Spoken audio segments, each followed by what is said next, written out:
रक्षाबंधन जैसे पवित्र पर्व पर अगर बहन ने भाई को राखी बांधी लेकिन घर के वातावरण में लगातार क्लेश बना रहे, धन का आगमन रुक जाए या फिर अचानक स्वास्थ्य बिगड़ने लगे, तो यह एकमात्र संयोग होता है या इसके पीछे कुछ रहस्य छिपे होते हैं जिन्हें सदियों से छिपाया गया है। रक्षाबंधन के दिन कुछ विशेष वस्तुएं यदि घर में प्रवेश कर जाएं या कुछ गलती से ऐसे काम कर लिए जाएं जो शास्त्रों में वर्जित हैं, तो यह त्यौहार खुशियों की जगह अशांति भी ला सकती है। इसलिए आगे हम आपको बताएंगे कि रक्षाबंधन के दिन भूल कर भी वैसा कौन सा काम है जिसे नहीं करना चाहिए, कौन से संकेत हैं जिससे लक्ष्मी के आगमन के होते हैं और कौन सी दरिद्रता के। यह जानना हर भाई और बहन के लिए अत्यंत आवश्यक है। और दोस्तों सावधान, रक्षाबंधन पर लग रहा है भद्रा का साया। रक्षाबंधन का त्यौहार हर साल सावन मास की पूर्णिमा तिथि को मनाया जाता है। शास्त्रों में ऐसा वर्णन है कि रक्षाबंधन का त्यौहार भद्रा काल में भूल कर भी नहीं मनाना चाहिए। भद्रा काल में रक्षा सूत्र यानी राखी बांधना बेहद ही अशुभ माना जाता है। शास्त्रों में कहा जाता है कि भद्रा का त्याग करके ही रक्षाबंधन का पर्व मनाना चाहिए। इसके साथ ही रक्षाबंधन का त्यौहार किस दिन मनाया जाए, इस पर भी लेकर लोगों में बहुत ही ज़्यादा उलझन की स्थिति बनी हुई है। दोस्तों इस बार कई लोगों का मानना है कि रक्षाबंधन 9 अगस्त को मनाया जाएगा, वहीं कुछ लोगों को मानना है कि यह 10 अगस्त को मनाया जाएगा।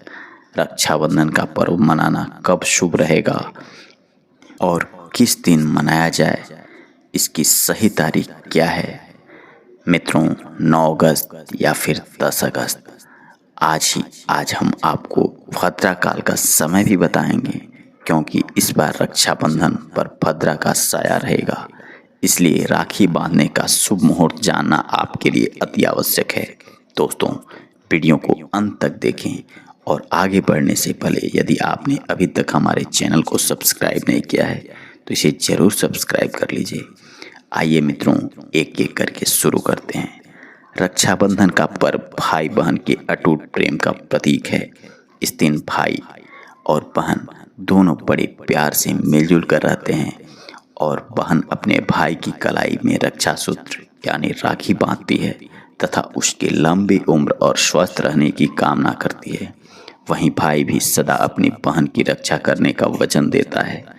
दोस्तों आपको बता दें कि शास्त्रों में भद्रा काल में राखी बांधना बहुत ही ज़्यादा परिचित है, इसलिए भूल कर भी भद्रा काल में अपने भाई को राखी ना बांधें। इसके पीछे एक पौराणिक कथा भी है। ऐसा कहा जाता है कि लंकापति रावण ने अपनी बहन से जब भद्रा काल में राखी बंधवाई थी तो 1 वर्ष के भीतर ही उसका विनाश हो गया था। इसके अतिरिक्त भद्रा को शनिदेव की बहन भी कहा जाता है। उन्हें ब्रह्मा जी ने श्राप दिया था कि जो भद्रा के समय कोई शुभ या मांगलिक कार्य करेगा उसका परिणाम हमेशा ही अशुभ होगा।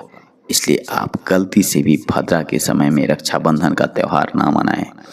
दोस्तों रक्षाबंधन के दिन बहनें अपने भाई की कलाई पर राखी बांधती हैं और उनकी लंबी उम्र की कामना करती हैं। इसलिए इस दिन भाई बहन का दिन होता है और भाई बहन दोनों को स्नान आदि करके ही यदि हो सके तो नए वस्त्र भी धारण करने चाहिए। लेकिन याद रखें कि शुभ अवसर पर काले वस्त्र नहीं पहनने चाहिए।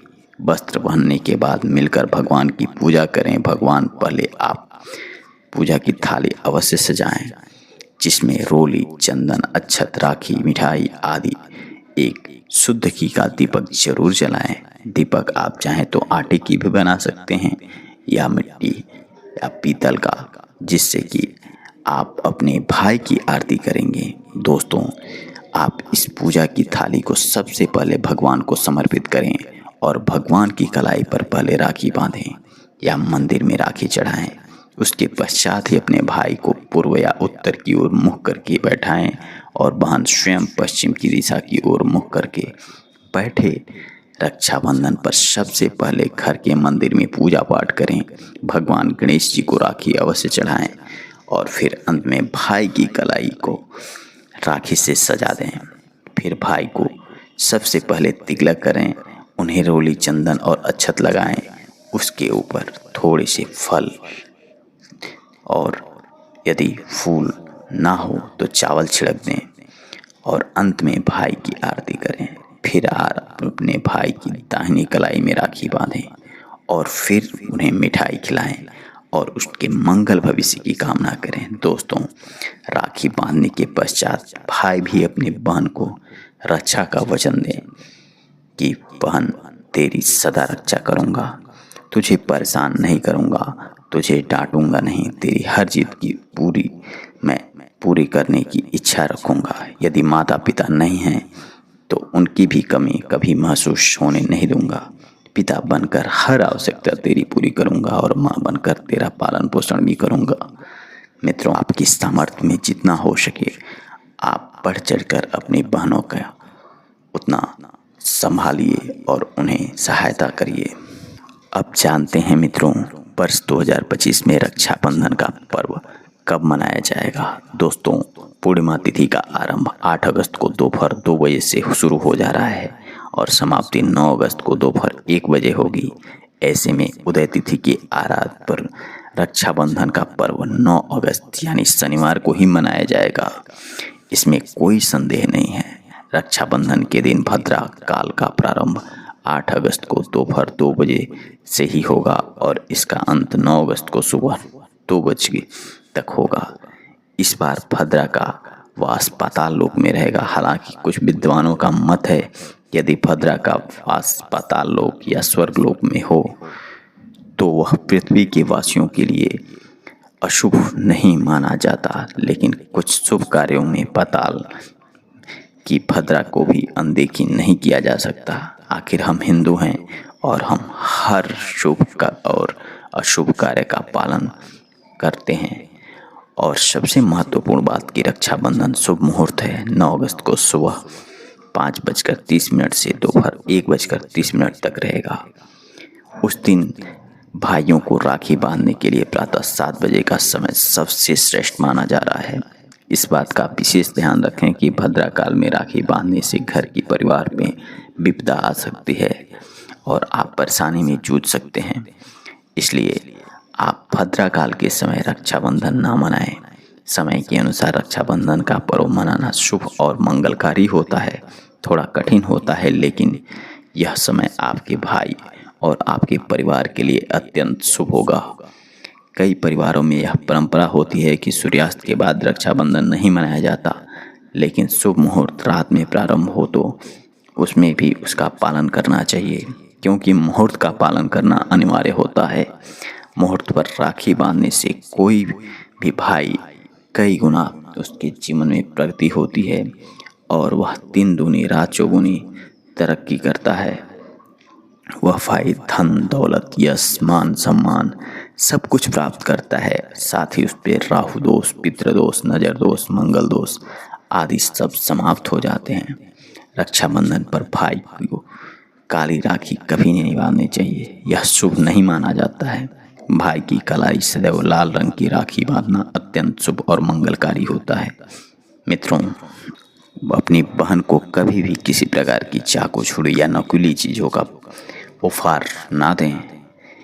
एक प्यारी बहन जो अपने भाई को भाई का दर्जा देती है और भाई को बहन, यह सब हमेशा ध्यान रखें। यह एक ऐसा रिश्ता है जो धरती पर सबसे बढ़कर है और बड़ा ही सुकून और आनंद देता है। धर्मशास्त्रों और वेद पुराणों के अनुसार ऐसा माना गया है कि रक्षाबंधन पर बहन को स्वयं भाई के घर जाकर ही राखी बांधनी चाहिए। जो बहन स्वयं नहीं जाती, भाई आता है, उस बहन को दोष लगता है। इसलिए हर बहन को रक्षाबंधन पर भाई के घर अवश्य जाना चाहिए। चाहे आप थोड़ी देर के लिए ही जाएं, लेकिन आपको जरूर जाना चाहिए। अक्षत, चंदन, रोली आदि सजाकर भगवान गणेश को अपना भाई मानकर सबसे पहले उनकी कलाई पर राखी बांधनी चाहिए। तब आपको अपने भाई पर राखी बांधनी चाहिए। यदि आपका भाई नहीं है तो आप गणेश जी को राखी बांध सकते हैं। और मित्रों, उस दिन कभी भी भूल से भी अपने घर में तामसिक भोजन नहीं बनाना चाहिए। लहसुन प्याज से बना भोजन या मीट मछली या फिर कुछ भी आपको उस दिन भी वर्जित है मित्रों, नहीं बनाना चाहिए। आपको अनेक प्रकार के भोज्य पदार्थ धरती पर मौजूद हैं जिन्हें आप बना सकते हैं, जैसे खीर, पूड़ी, हलवा, सेवई, रायता, रसदार आलू की सब्जी, गोभी की सब्जी, केले की सब्जी, मटर पुलाव, पनीर इत्यादि आप बना सकते हैं। खीर में आप गुलाबी या हल्दी रंग भी डाल सकते हैं। कुछ ना करें तो कुछ मीठा अवश्य बनाएं, क्योंकि साक्षात भगवान भाई के रूप में घर में विराजते हैं और बहन को ढेर सारा आशीर्वाद देते हैं। इस दिन भगवान को भोग लगाना चाहिए और भोग के बाद ही रक्षाबंधन का पर्व मनाना चाहिए। यह बड़ा ही शुभ और दुर्लभ पर्व होता है मित्रों। घर में इस दिन पक्का खाना ही बनाना चाहिए। कच्चा या तले बिना भोज बनाना अशुभ माना जाता है। और मित्रों, बहन अपने व्रत अपने भाई की राखी बांधने के बाद से ही एक निवाला अवश्य खाती है और भाई को भी एक निवाला बहन को खिलाना चाहिए। इससे प्यार बढ़ता है और ईश्वर प्रसन्न होकर बहन और भाई दोनों को ढेर सारा आशीर्वाद देते हैं। कहते हैं जो बहन इस दिन व्रत नहीं रखती और केवल राखी बांधती है उसका व्रत अधूरा रहता है। भाई की उम्र कम होती है, इसलिए रक्षाबंधन का व्रत अवश्य मनाएं, जिससे भाई की उम्र लंबी और ईश्वर आप पर प्रसन्न हो सके। नहीं तो रक्षाबंधन का कोई भी लाभ आपको नहीं मिलेगा। मित्रों, आप कोशिश करें कि यह रक्षाबंधन आपके बहन के लिए और आपके लिए बहुत ही ज़्यादा लाभकारी हो। ईश्वर की कृपा दृष्टि बनी रहे और भगवान भोलेनाथ का आशीर्वाद आपके घर परिवार पर मिलता रहे। इसलिए मित्रों, एक बार फिर से आप सभी को रक्षाबंधन पर्व की ढेर सारी शुभकामनाएं। ओम नमः शिवाय। हर हर महादेव।